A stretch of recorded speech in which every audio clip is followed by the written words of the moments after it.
Salutations, Dufos. This is your fabulous leader, the Queen of Shade, coming at you with another special presentation. And man, oh man, is this presentation very special to me. So I want to say almost 16 or 17 years ago, a young aspiring model traveled who had never been on a plane, never been out of the country of America, never been out of his state, boarded a plane in the middle of the night and flew to Charles de Gaulle in Paris, outside of Paris, and started to pursue a modeling career.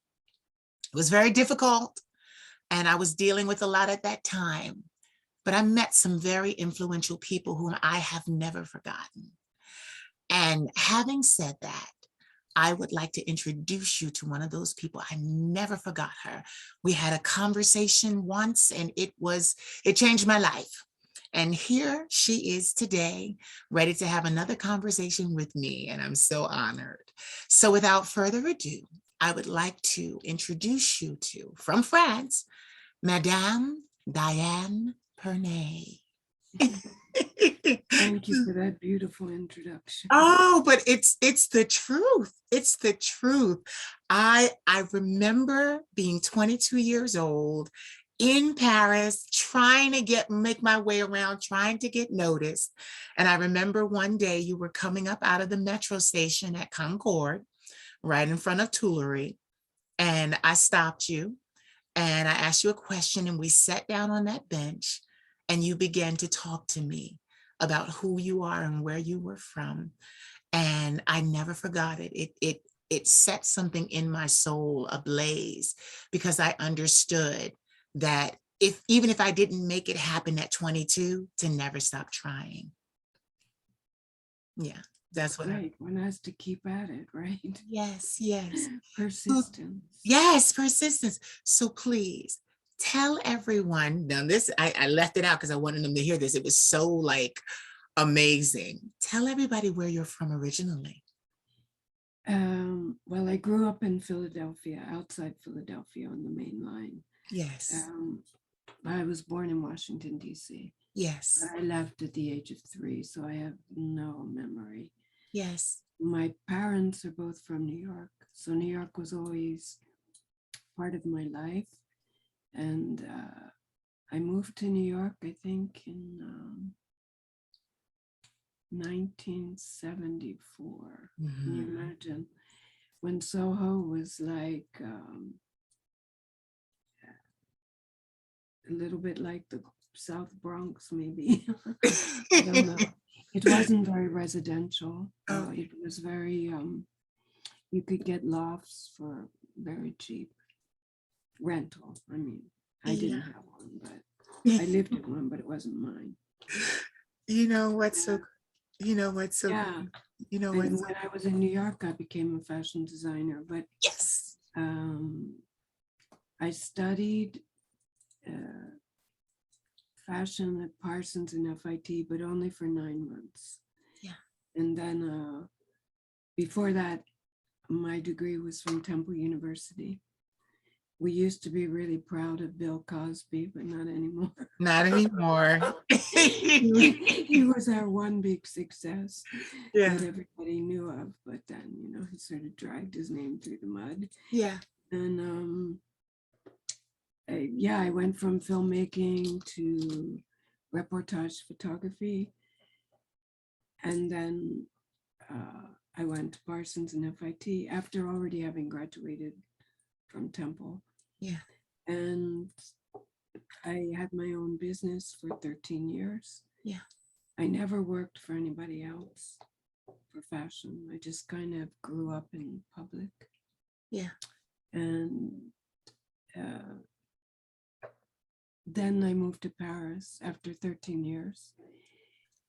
And I did all different things. I worked at like costume design for Amos Gataï. Yes. It was a kind of not a great experience, but it was an experience. Yes. And I met some great people. Like, I think the thing is, even if you have a bad experience, because I'm sure modeling, there's always the problem with modeling, the difference between modeling and other and acting and other careers is that it is you. You know, when it's fashion, you can put something in front of you. Right. It's still, you take it very personally. Yes. But when you're a model or an actress, I mean, it's hard to develop that tough skin which you need to develop. Yeah. But anyway, when I moved to Paris was the end of 1990, which you maybe didn't know New York at that time, but it was pretty ugly. Between homeless, like Tompkins Square Park was cardboard city. Wow. We're all living in cardboard boxes. Wow. Rats were this big, but I hear they're back in New York now. Yeah. When I was there, they were like the size of small dogs. Yeah. And there was AIDS epidemic. Yeah. Because I lived in the West Village at the end of the last 13 years. Yeah. Or most of the time. And I'd say 85-90% of my neighbors were dead or dying. Oh. It was really intense. Mm-hmm. That's something that people now, they'll never understand. Mm-hmm. I mean, you can look at documentaries, but because now there's so many drugs and people have lived with AIDS for like 50 years. Yeah. But then it was really intense. Mm-hmm. And I thought, like, between the homelessness, the crack, the crime, we had the guardian angels. I hear they're still around. They were great. It was like just a group of civilians, because the cops weren't doing anything to protect anybody. Wow. Because they were just as scared, I think, as everybody else, because right. was epic. And there was this group called the Guardian Angels. They just put themselves together, men and women, and they wore these little caps, and I can't remember exactly what they were wearing, but they looked super cool. And they just protected us. Mm-hmm. They protected other people, you know, they just patrolled the neighborhoods. Yeah. And but you know, living in like that wasn't inspiring as a fashion designer. Mm-hmm. And at a certain point, and it took me 4 years mm-hmm. before I could get it together to move, just because you know, I had people depending on me, I had a business. Yeah. But at a certain point, I thought, this is not inspiring. I'm leaving to leave. So I might as well just leave. So I left. And I had no plans. Wow. And I thought I had enough money for a year. What I didn't realize was I needed that money to last 3 years. That was a problem. Right. But like people say, it's like, if you watched Fran Lebowitz, did you watch that Pretend It's a City? Yes. It's such a great documentary. She says, like, what does she say? Something like there are 8 million people living in New York, and nobody knows how they do it because it's such an expensive city. Right. Much more expensive now than it was when I lived there. But somehow they do. And it's the same, like you move to another country, you don't know how you're going to do it, but somehow you do. Yeah. You know? So you do different things, all different kinds of things, whether it's going from being a designer, walking down the catwalk, to being the person guarding tripods for the cameraman. Yeah. You see, you know, you do whatever you have to do. And right. You know, 31 years later, I'm still here. Yes, you are. Yes, you are. Yes, you are. And it's so funny because your Wikipedia, it says Diane Pernet is a Paris-based American-born international fashion blogger and critic and founder of the international, it says, I don't know how to pronounce it, ASVOFF. What is that? ASVOFF. ASVOFF. I thought so. ASVOFF. Shaded view on fashion film. Yes. So you know what? I remember I came to Paris with 50 cents in my pocket. Not the smartest thing I'd ever done. I would never do it again. But I had 50 cents in my pocket, and I had a man that I had met that would turned out to be like a brother to me. And he took me in and he shielded me and fed me. And, here I am running around Fat Paris to every single modeling agency, because I had mapped out all the modeling agencies for 2 years before I got there. I'm a workaholic. So I had mapped out all of the agencies, and they weren't any help. It wasn't until I shot with Ernest Collins.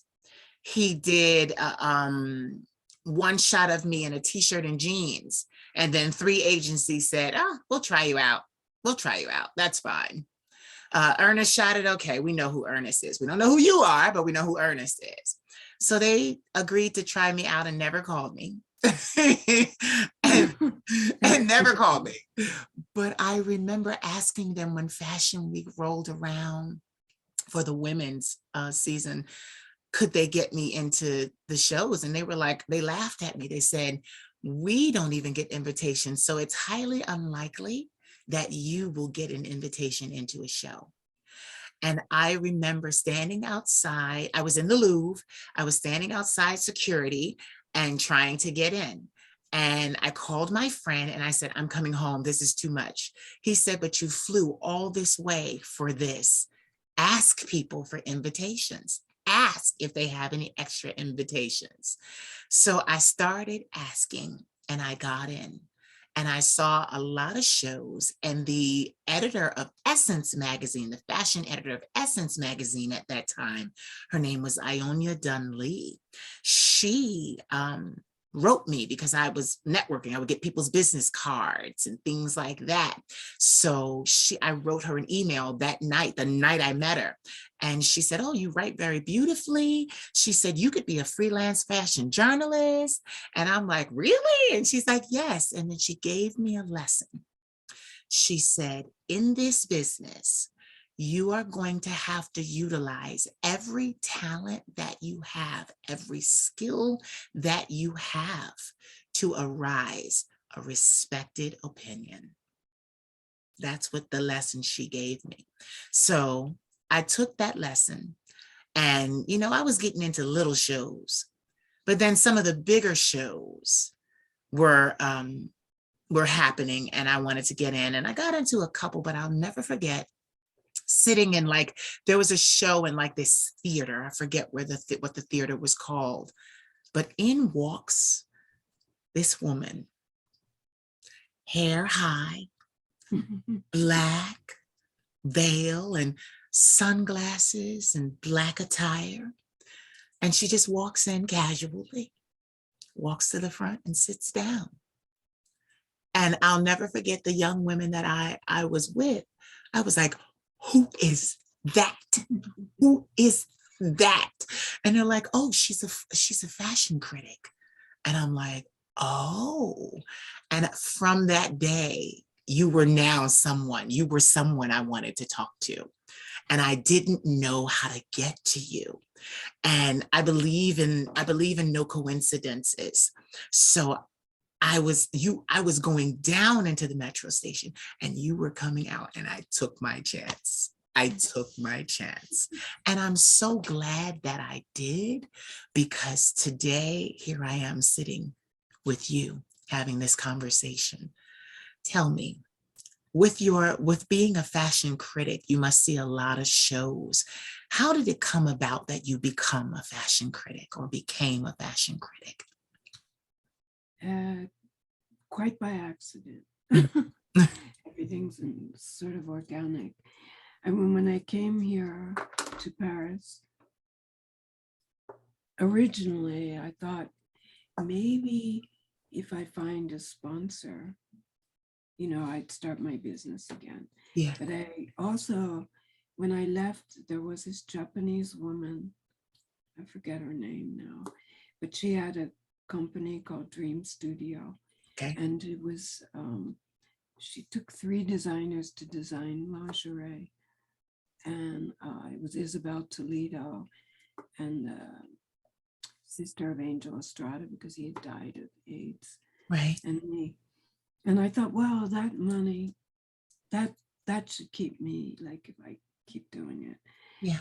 But then her husband, her husband who had sent her to New York from Tokyo because he wanted to get rid of her, I guess, and invested in his business to keep her busy so he could have his own life. Yeah. But anyway, he lent money to the Rakuza, the Japanese mafia. Yes. And they caught up with him, and so her money was cut off, and the end of Dream Studio. Oh. So I thought, okay, I don't know what I'm gonna do. I'll do, the thing about France that I noticed, or Paris, it's not France. It's like New York is not America. Right. Everything is kind of onto its own. Yeah. Is that French people will never be the one to help you get work. Nope. They will feed you. They will invite you to their house for dinner, to events, but they don't help you get work. Only another foreigners can help you. Yeah. And that's, well, when I moved, I thought I was a costume designer for Amaskatai, Gullum Lispridexia. And in the end, I was the 6th costume designer on one film. Wow. I was supposed to be the first, I was the last. Mm-hmm. And I just had to redo the beginning and the end of the film. Mm-hmm. And then I worked, how did it happen? Yeah, I met somebody like that introduced me to Madeline Ziegler at CBC. Wow. It's Canadian Broadcasting. Mm-hmm. And I ran into Tim Blanks, who used to cover my shows in New York. Wow. Also when he lived in Toronto. Mm-hmm. That's when we met first. And then this girl, Tiffany Godoy, I don't know if you know her. No. She's pretty,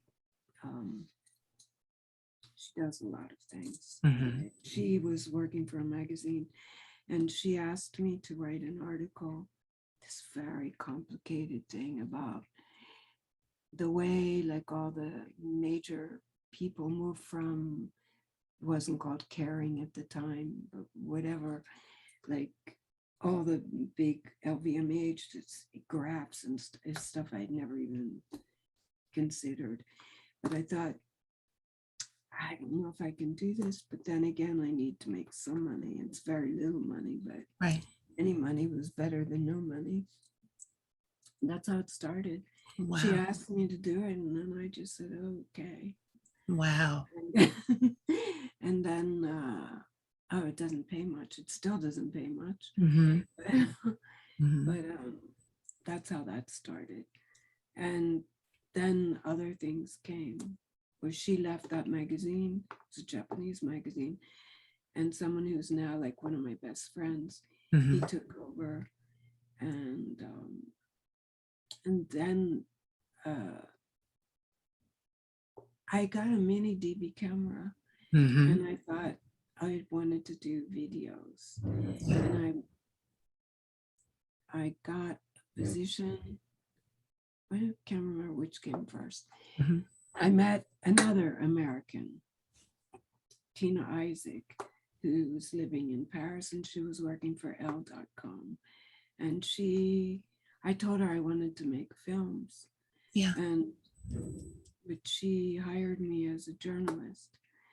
And then she gave me a column called Dr. Diane. It was a styling column. They did a drawing of me. It looked more like Coco Chanel, like a flower. Mm-hmm. Which I used to love to do that. I used to think I was Billie Holiday, I think. Yay. Gardenias in my hair and like intoxicated by them. Yes. I love that. Yes. But this was, a drawing. Yeah. So that was like L.com, and then she left L.com and she went on to set up the internet site for Vogue Paris. Wow. And so she took me with her as writing, and it just went like that. And then because I had this mini DV camera, I was trying to figure out how to use Final Cut Pro. Now I'm trying to figure out how to use Premiere, actually. But It's a lot of work. and I'm not getting very far because I haven't been editing in so long. It's like learning it all over again. Yeah. But I went on some website. I can't remember what it was called, but because a friend of mine offered me the computer, Mm-hmm. the software, Yeah. because he said if you take films and you don't edit, it's like masturbation, you know, it's going nowhere. It's not going anywhere. So I was having a hard time, and I was asking him a million questions, and I think he was, you know, getting tired of answering me. And he said, there's this place where you go anytime, day or night, someone in the world is going to answer you. It was like a Final Cut Pro, you know, platform. Uh-huh. And I met this guy, Chapinski, because I saw this guy was based in Paris. Yeah. And it said, he was trying to figure out how you cover the eyes. It could have been, I had no idea what it was. I thought maybe he's like some sort of porno site, who knows? but I see it in Paris. So I just wrote to him and I said, you know, could you take like an hour of your time just to show me like some basics? Right. Because I was trying to teach myself and I wasn't succeeding. Right. And he goes, yeah, just bring your computer over to my place. I'm in the 7th and he's in the 16th. Uh-huh. Yeah, really small. Mm-hmm. And I didn't know, you know, I was a bit nervous because I don't know this person. And then that thing putting, you know, it could be who knows what. Yeah. But Yeah. he's a really super nice guy, like 27. And he sees me and goes, I know who you are.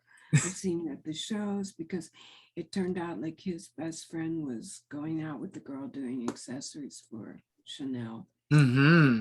And so we started working together doing videos, because he did videos, but he wasn't at that time doing anything with fashion. And I shot all this stuff, but I hadn't edited any of it. Right. He's now super successful. Wow. And we're not so much in touch, but he had a film in my last festival. And as we worked together for 5 years making films. Wow. And one time I met this girl, Anina. Mm-hmm. She had a website, anina.net. Okay. And she asked me if I was willing to try a new software. What's it called? It was long before Twitter, even YouTube, Uh-huh. all of that. It was 2005. Might have been And, MySpace. I'm like, it might have been. Imagine going all the way back. It's vintage, right? Yeah. It was when Nokia had that big blue mobile phone. Yes. Yes. Oh, it was called life blogging. That's what it was called. Yeah. And was kind of the beginning of my blog, because before that I was writing for Elle and Yes. Vogue. Yes. And Alex's website called Disciple Films. Oh, We had something called Diane's Diaries on it. uh-huh. And then it started the blog, February 2005. And it was thanks to Anina. Yeah. She is a model, Mm-hmm. very tech oriented. Yeah. And I mean, she liked to call herself a supermodel, but she wasn't. Because I tell you, can't call yourself a supermodel if you don't have like all these campaigns and stuff out there. Yeah. Yeah. You know, just how about a tech model? Yeah. Because I mean, that's kind of unique. Yeah. But she's in China, still doing things. Wow. Like what she just did recently, and it's not out yet. This is the first time I even talk about it. Mm-hmm. She asked me if I could show like some pictures of the designs I made like back in the 80s. Yes. She wanted to work with them, with this 3D developer, to, you know, have an e-commerce of some of my vintage fashion because it's all Wow. vintage now. Yeah. So that should come out soon. It's been kind of interesting. She's very innovative. Uh-huh. And I'm always up for trying new things. Yeah. So yeah, that's something that should come out soon. And yeah, and life goes on. I mean, so the blog started 2005. Uh-huh. There weren't any fashion blogs, but there were food blogs, political Yeah. blogs, things like that. And then 2006, I started my fashion film festival. So they Wow. were all like brand new things. Now there's thousands and thousands and thousands of fashion blogs and thousands of fashion film festivals. But Wow. there's only the first, you know. Right. But, you know, I didn't have a strategy like the people that followed. Okay. So like they're buying houses and I'm still in my little apartment. Oh, no, but you know what? There, even with that, still being in your apartment, I like what I love is that my life has taught me that we are never finished until we're finished.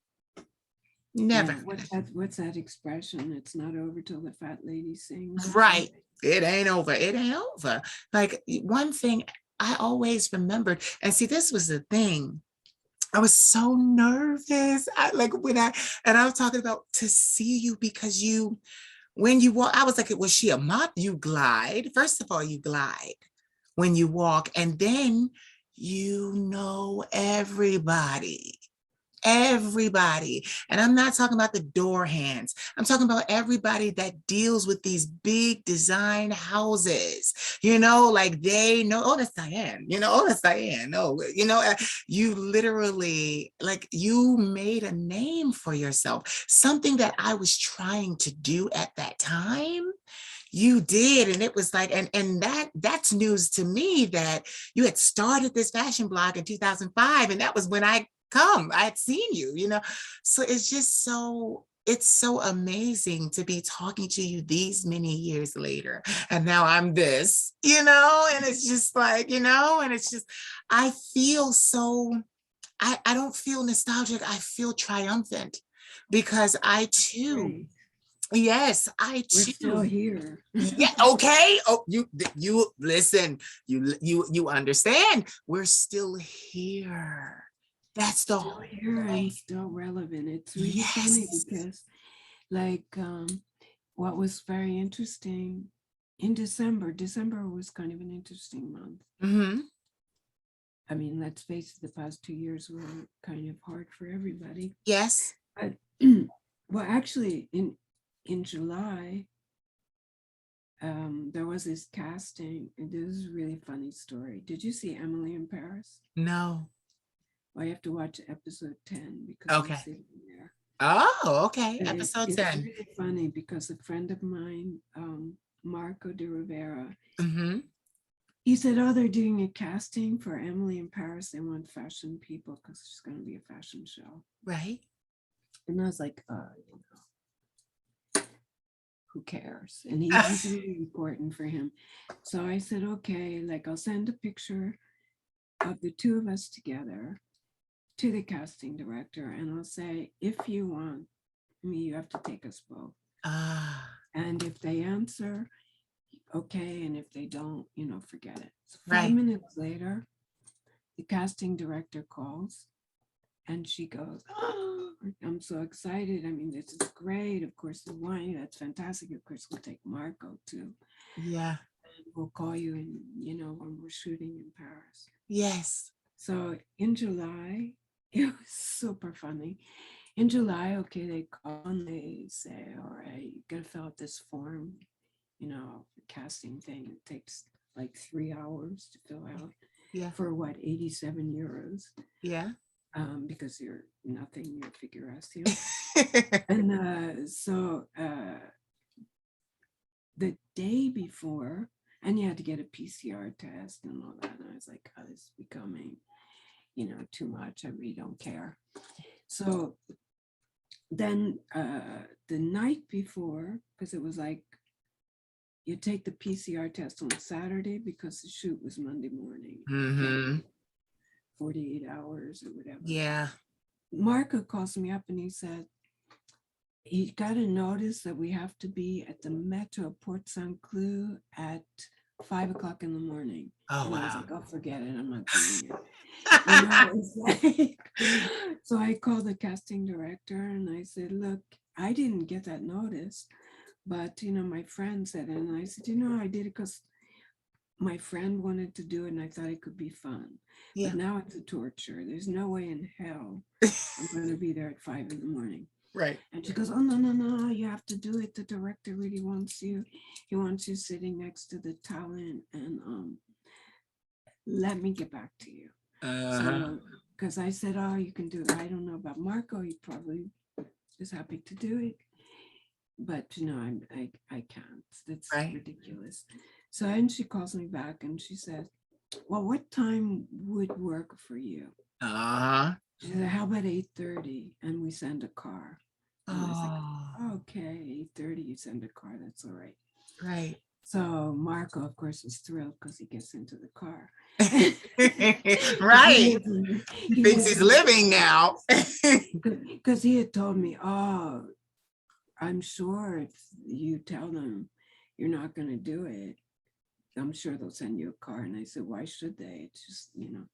So anyway, they send the car. We go to you know, Palais Versailles. And the night before, I said to Marco, I don't know what to wear. Marco said, oh, what about, I mean, of course, I always look the same, but.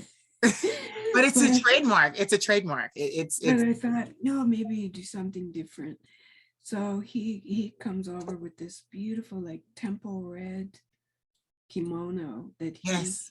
when he worked for Lee Young-hee, he was like, I think he helped design it or something. And he'd given it to his partner, who used it as a bathrobe.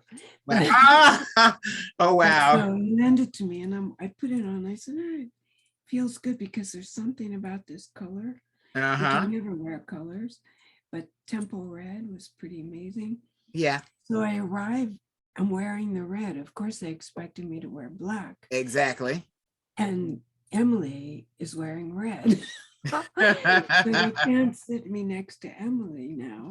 Wow. Because I'm wearing red. Yeah. So I'm sitting across the aisle next to one of the people from the film, the guy, tall, skinny guy. And it was quite funny. And we were there like from 8:30 till it was around 9 and they were still shooting. And I said to the casting director, you know, I know there's another scene like outside, but I know you don't need everybody. So I would really love to leave if possible. If you don't need me, I'm very happy to leave. So they said, okay. And they sent me a car and we left. See, and the others stayed a couple hours. But at the same time, so that came out in December 23rd. Yeah. And Emily in Paris is on Netflix. Okay. I'm going to look at it. Everybody I've ever met in my life has contacted me Uh-huh. from the world, like saying, I saw you on Emily. And in the meantime, in December, I get a call from Balenciaga. Mm-hmm. And I don't know if you saw it on the Balenciaga website. It's called The Lost Tape. Wait, I And think I instead might of, have. I got my phone right here. I got my phone right here. Balenciaga, The Lost Tape. Great. It's great.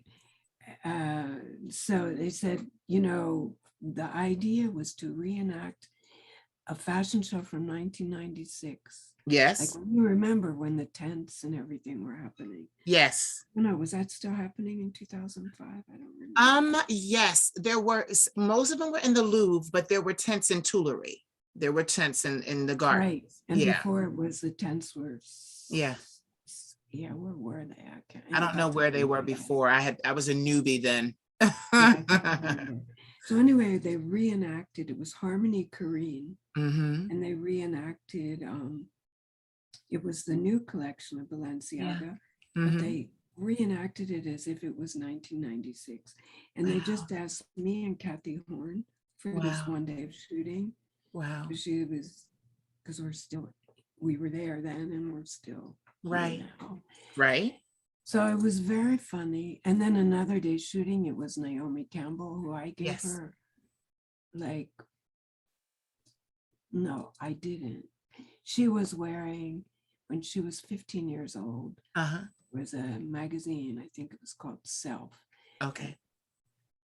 Or it was another magazine, I forget. And she was wearing my dress. And she came over she asked the stylist to meet the designer because she loved the dress. Wow. I wanted her in my show, Uh-huh. but then she got booked by someone else. Oh. I have pictures of that, her. Yes. Well, from the magazine. Yeah. I didn't take pictures of her in my atelier, Yes. which is very strange.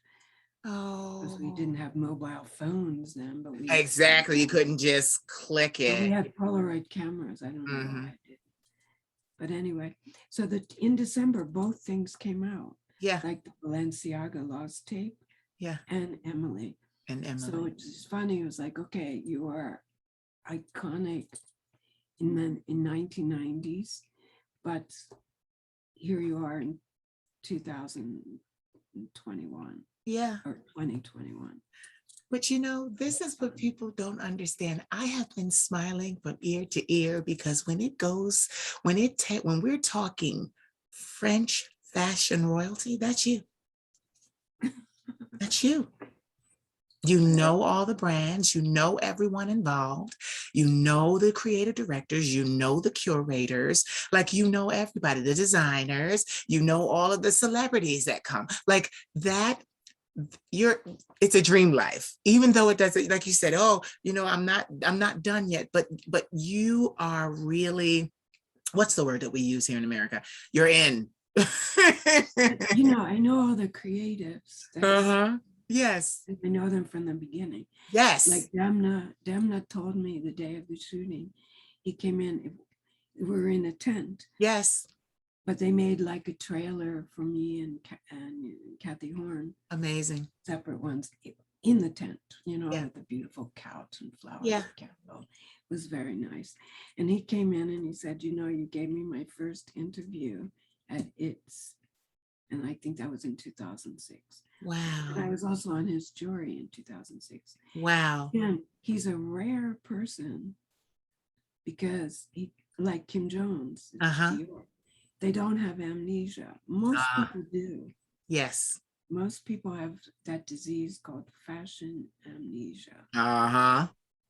But he doesn't. And I was very touched, actually, that he said that.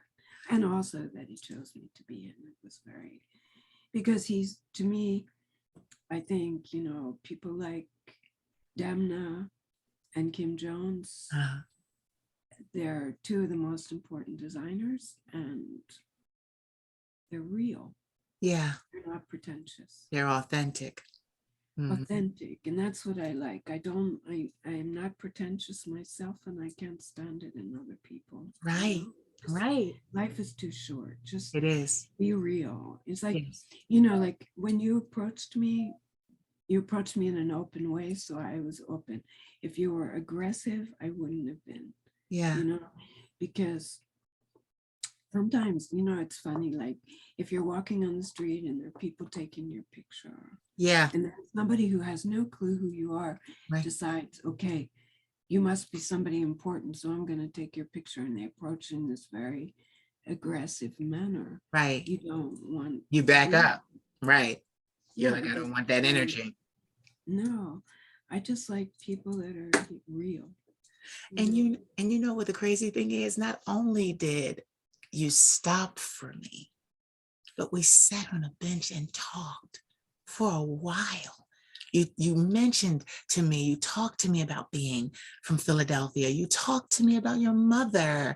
You talked to me like a human being. And now hearing you say this is full circle. You're saying I talked to you like a human being because you treated me like a human being. Exactly. Yeah, it's so full circle for me because all of this time, I have been working very hard so that I could move my outfit and my business back to Paris. I have 4 albums out. I have merchandise. I do on the internet, I do this, it's kind of like inspiration and motivation, these 60-second videos. And they're kind of like they're kicks in the ass. It's like, get yourself together, be who you are, be authentic. Everyone else is taken, so you might as well be yourself. Like that's kind of what I offer. And then I started doing the side-by-side interviews with people, and it's been going so well. And I can't wait because it's been so long. I left my heart in Paris. I had to leave because of my mental health. I had just, before I went to Paris, I had been just diagnosed bipolar type 1, PTSD, and acute anxiety. So I did not have therapy then to understand that these things, if monitored correctly, could become superpowers to me. I didn't realize that. So it took me, now I've had 15 years of therapy. Now I understand, like I have a lot of energy. I work incessantly. It is what I love to do. I love to create. I'm creating all of the time, every single day. Sometimes my family gets upset because my grandmother, she's 74. She gets upset because she's like, you won't even eat. And I'm just like, oh, who has time to eat when you're creating glamorous things and, talking to amazing people? It's just, it's so amazing. I am so elated to be having this conversation because, like you said, you're still here. I'm still here. I was determined not to go away. I was determined not to go away. You figured it out. You figured out how to make it. I don't know how I did that. You're right. I don't know how I did that. Like, I can't even take credit for that. It's like the divine. You have to take credit for it because you did it. Yeah, you're right. You're right. Don't make me cry. What? Are you an Aries? Or I'm a Libra. So am I. Oh, see? I'm a Libra. September 29th. I was 1982. Yeah. I'm not going to give you the year. Of course not. Of course not. No. You'll forever be 21. That is it. Oh, thank you. I'd be looking pretty bad for 21. No, you look fantastic. You look fantastic. Don't even start. Yeah. And what's your ascendant? My ascendant is I'm a Libra sun, Aquarius moon. I'm an Aquarius moon. And ascendant is what? I forget what my ascendant is. Hold on. I think it's still Libra. Libra. Yeah. I have several houses in Libra, like so many. When we did my chart, my ascendant, like a lot of them, they're in Libra. I'm a true Libra. Like, yeah. Well, that's why you like beauty. Yes, I love, but you know what? I'm not gonna lie. I was scared when I came to Paris because they love you to be scared. Yes. They want you to be scared. Right. They want you to leave. Yeah, you're right. But what scared me the most was a lot of people were telling me, see, I came from a religious background, so I hadn't embraced myself yet. I hadn't done this. Like when people ask me, well, what are you? Are you transgendered? No, I'm not transgendered. I'm a trans illusionist because I'm not a transvestite, so I'm a trans illusionist. This makes me feel great. That. Thank you. Someone named me. I was doing an interview and they named me that. So I'm a trans illusionist. But they were saying to me back then, you should be doing the women's shows. And I'm like, I didn't come here to make my mother upset. It mattered too much then. It doesn't matter now. I'm 39 years old. Which is great. I mean, things have changed a lot. I mean, of course, in the 80s, we had Terry Toy was kind of major with Stephen Sprouse. Yes. And others, but that was like one of the biggest successes in the 80s in fashion. Yeah. But now it's like, it's open. It's open. Like, it's really funny because the French dictionary, the Petit Robert, has just come up with the new word, I'm not extremely into politically correctness. I just like people in general, I don't care what you're, Yeah. which way you're going. It's really Right. not my, it's not for Right. me to judge, you know? So Yeah. I don't like it. She, her, him, Yeah. he, they, but they came up with a new word. Now I'm forgetting it. I think it's yell. It's 3 letters Uh-huh. and it's now in the dictionary Wow. of the Petit Robert, and it's caused a big, like, Hoorah. hurrah, because young people just think it's normal and Uh-huh. really could care less. They think, yeah, great. And then you've got the older generation that are, you know, like the Bible Belt or something. Oh God. Like, I'm not. whatever. Right. I mean, I don't know. I mean, I don't know that you need a pronoun. Right. Right. I agree. But I you know, just when think like life is life, life is life. and you should be whatever you feel most comfortable being. And Right. You if you know, feel more like a woman than like a man, right. then, you know, go for it. You know I what's don't so see. crazy? I do this for work. This, when I think, okay, being born in the 80s, there was a cartoon called Gem, and she was a high school student. And what she would do is go into this machine called Synergy. And Synergy would transform her and make her a rock star. This Yeah. is just my rock star persona. Like usually I'm running around here, I ain't got a wig on, I don't have feminine clothing on, I'm just me. But when it's time for me to go to bat and be seen and do this, this is what it is. And I have people ask me all the time, do you go by she, do you go by he? So here's the kicker. So I tell them I'm actually a shaman, an oracle, a prophet, and a seer. I use that a lot in my work. Yes, I see a lot of things. I spend a lot of time alone because I'm always communing with the divine and with spirit. And those 60 seconds videos, are the videos that are so quick. People are like, oh my God, how did you know that I was thinking that? And I'm like, I didn't. It was kind of in the general consensus in the collective to put this message out. So I go by he, she, they, it. Like, I don't care. I don't care. Neither do I. Yeah, I don't care. Yeah, I don't I care. don't know why it's so important. Mm-hmm. You know, when Clubhouse started like a year Mm-hmm. ago, I'm not really on it anymore, but I was on it a lot Mm-hmm. during COVID, the initial COVID, Yeah. Yes. bringing a lot of people online, having interesting Yes. conversation. And they had like rules that you were supposed to say, give your name, he, him, her, I mean, Wow. he, whatever. I never did it because I Right. thought, you know, this is ridiculous. Right. Like, who cares? You're a Right. person. How about, you know, human being? Yeah. Yeah. Life That's force, who you are. entity, Yeah. That's interesting, a shaman. Very Yeah. interesting. Yeah, very, very. All of my life, before getting therapy, I couldn't balance the power. So I would have glimpses, like I knew I belonged in Paris. I knew I belonged there. I knew what I wanted to do, but I could not bring the physical work with me to actually maintain. And then learning about myself and learning about those gifts and learning about what I have to offer. Now I'm balanced. Now it happens. Now it's That's ready. great. Yeah, it's ready now. So tell me, we have to talk about now, what's it called? ASVOFF?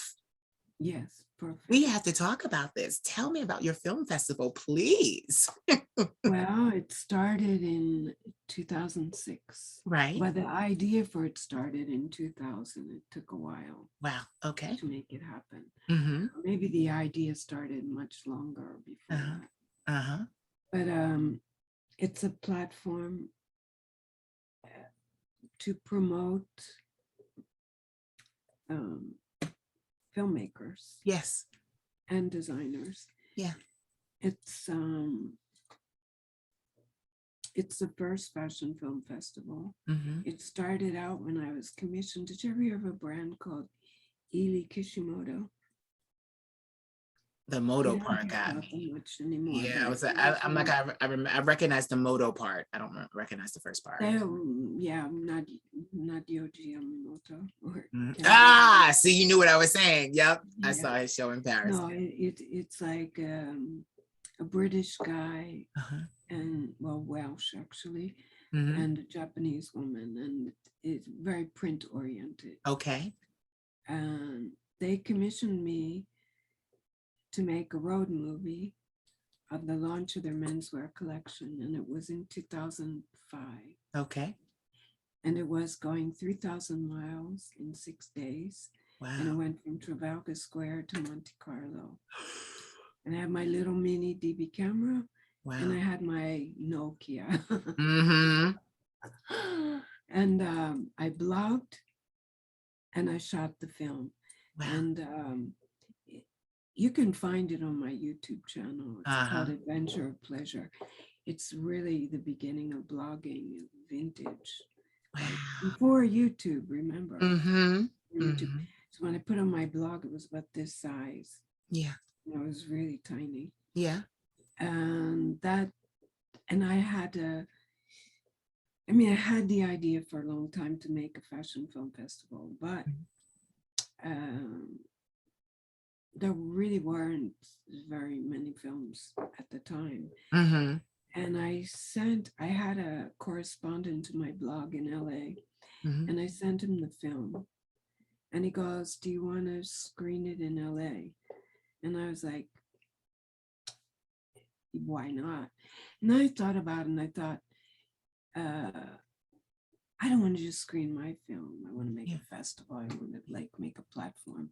Yeah. This is all something, you know how you do things when you don't know what you're doing. So you don't have any, you're fearless. Yeah. Right? So like the Absolutely. idea, I get the idea in May, and the festival was in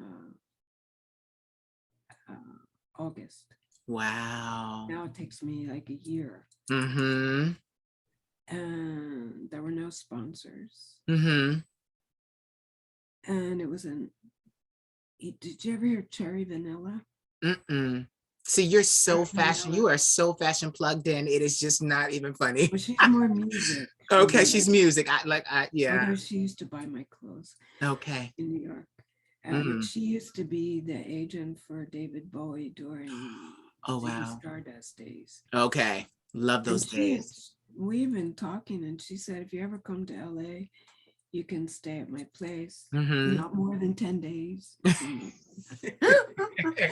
I said, oh, but I'm never going to LA, so it doesn't really matter. Then we decided to do this festival. And I called her and I said, can I stay at your place for like 3 days? And that was my first festival, and it was called You Wear It Well. We stole the title from a Rod Stewart song. It's not like Dino or I did not own the title. Okay. So that was 2006. It was my first fashion film festival. And it's really funny because the son of the owner of L'Officiel, all the L'Officiels, he was in LA at that time, and he was at my first fashion film festival. Wow. At CineSpace on Hollywood Boulevard. Wow. It's so funny because you know the champagne brand Ruinart? No. It's great. Like they do lots of things with the art world. It's okay. Ruinart.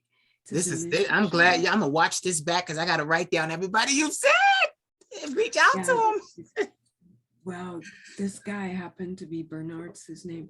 He happened to be at a table. They were celebrating FIAC, which is the art fair. Okay. In Paris, and I was invited. And he was saying to his wife, you know, yeah, I was with a girl at the time, and she wanted to go because there weren't any fashion film festivals. So it was really funny. But the work I did with this guy, Dino, I was doing everything and he was doing nothing. And I decided it was obvious immediately. But I don't know if you're like this as a fellow Libra. but I give people too much chances. Yeah. I should cut it off at like, you Yeah. know, I'm getting better now, but Yeah, me still. too.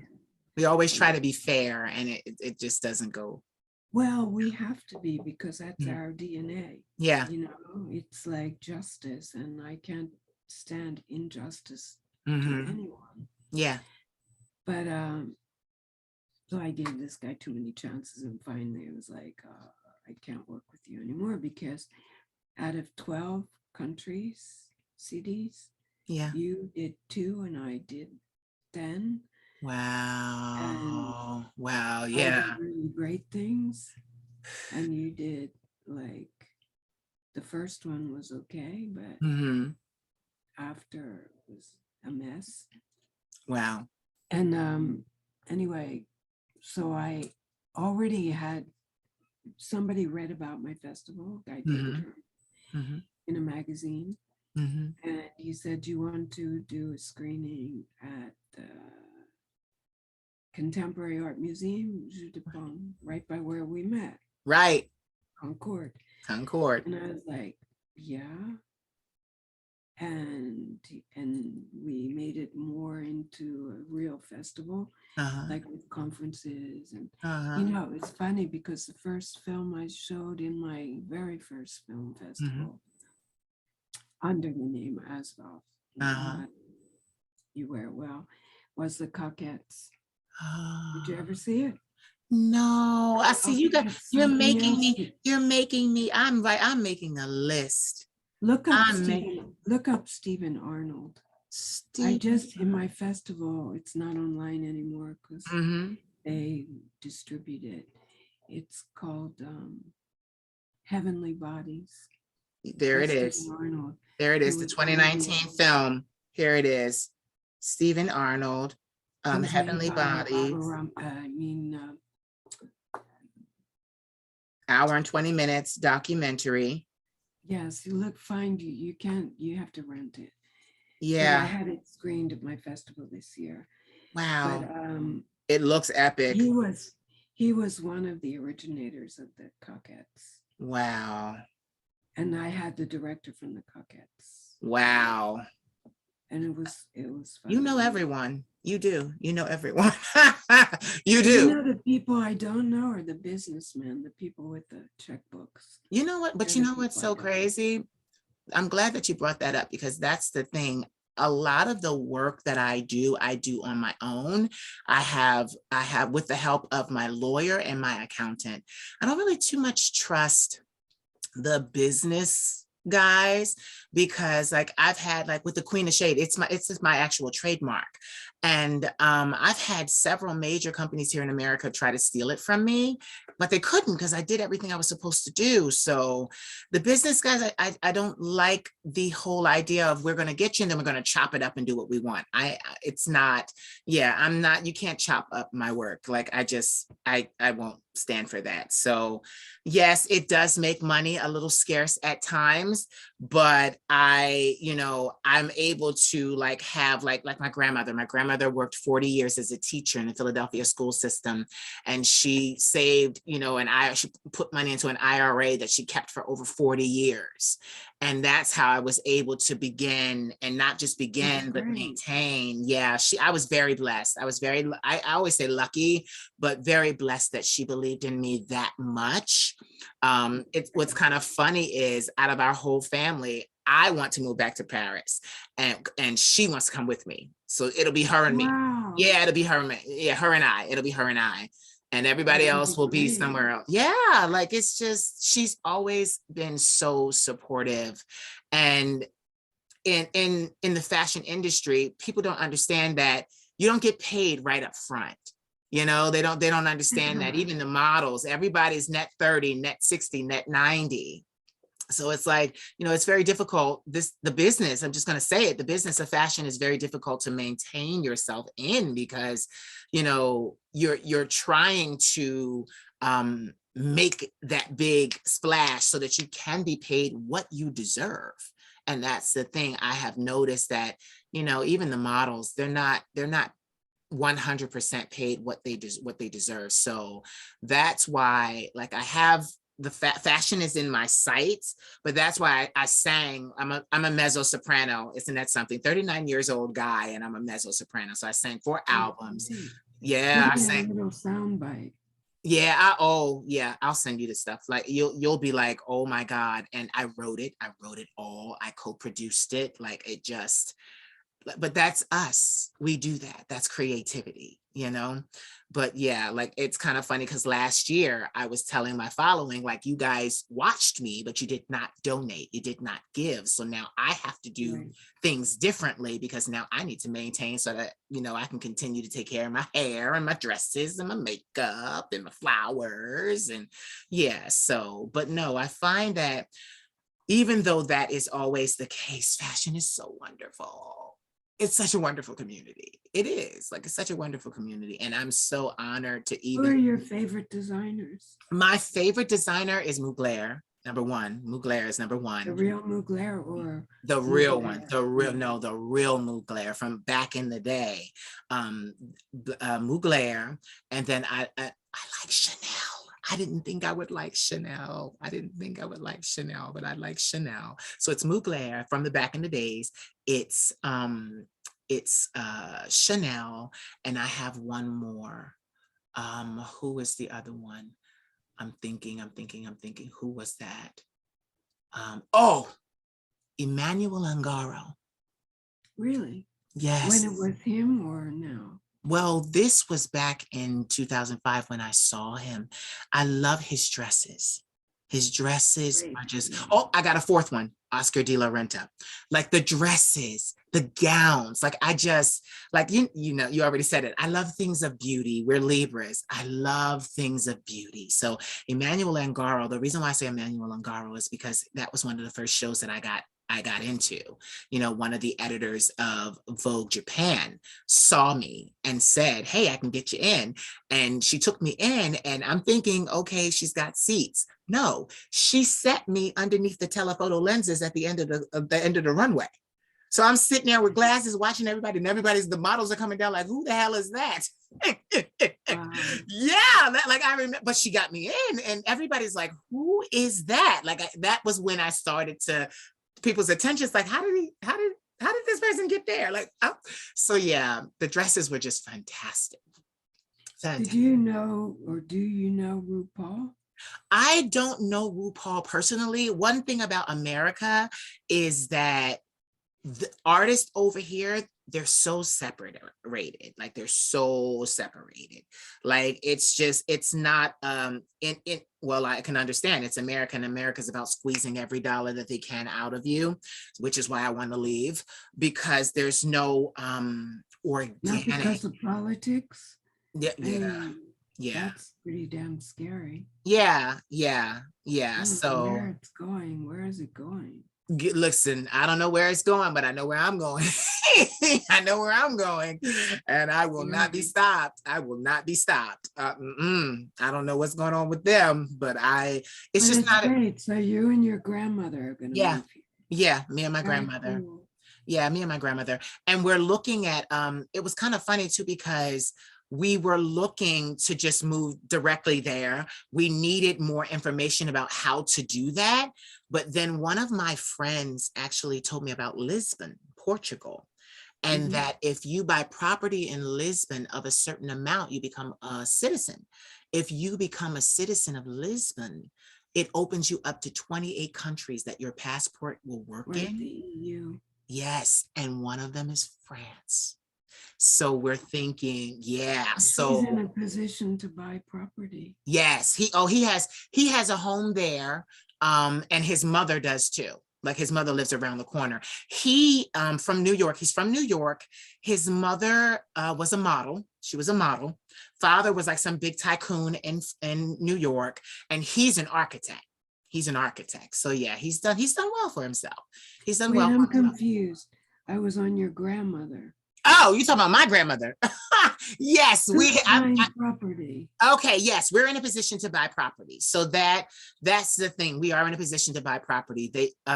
of a certain amount. I think it was a $500,000 investment. I think it was. Wow. And yeah, and I'm still looking at other options, but yeah, like we want to, That's great. yeah,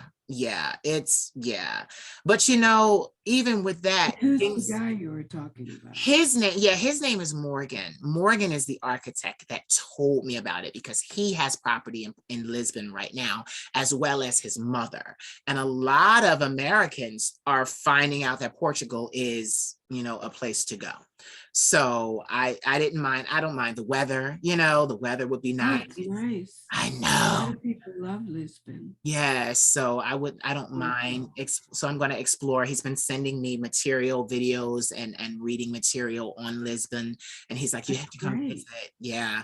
He's like, you have to come visit. You have to come visit. So we're looking into that so that we can make the transition, because there's nothing here for me. There's nothing here for me. Nothing here for me at all. Not a Netflix series or something. No, because you know what it is? I'm not a lunchbox, Diane. I'm not a lunchbox. I've worked for over 15 years to get where I am. And I've been in entertainment for 20. And I've walked away from record contracts. I've walked away from all of those things, because I think you might understand this as a Libra. I don't want to work for someone else, and I don't want somebody else to own my creativity. I think you can definitely attest to that. So I'm willing to go it alone, take a smaller check if I have to. I'm willing to do all of that for ownership, ownership. Freedom costs a lot. Yeah, there it is. Freedom costs a lot. Yes. But I wouldn't give it up for anything. No, nothing. And it's been difficult on my mental illness and things like that. I have therapy even after this conversation, but it's just like, I just can't, I can't submit. I just can't. I can't. No, me neither. I spend my life not working for other people. No, I can't. So tell us, as we wrap up, 3 words that inspire you, or that you would say to inspire others. They can be phrases as well. 3 words. Yeah. Well, I mean, just be yourself. Mm-hmm.